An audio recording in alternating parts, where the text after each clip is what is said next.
Hi అండి. మీకోసం ఒక చిన్న టిప్ అండి. Healthy tip. హెల్త్ కోసం మనం కూరగాయలు గానీ ఏయైనా కడుక్కునేటప్పుడు ఇట్లా 2 బుట్టలు పెట్టుకొని నేనైతే ఇలా చేస్తాను. మీకు కూడా యూజ్ అవుతుందని చెప్తున్నాను. ఇదిగోండి కల్లుప్పు ఒక బుట్టలో కల్లుప్పు వేసుకున్నాను ఒక బుట్ట వాటర్‌లో. ఇం ఇంకో బుట్ట మామూలు వాటర్ పెట్టుకున్నాను.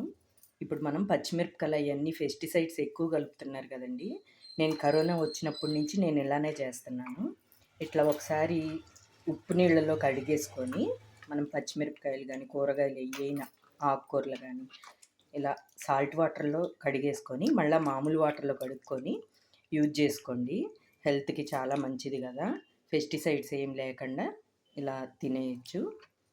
మీకు గనక ఈ టిప్ యూజ్ అయితే యూజ్ చేసుకోండి. నా వీడియో నచ్చితే లైక్ చేయండి, షేర్ చేయండి, కామెంట్ చేయండి. బాయ్.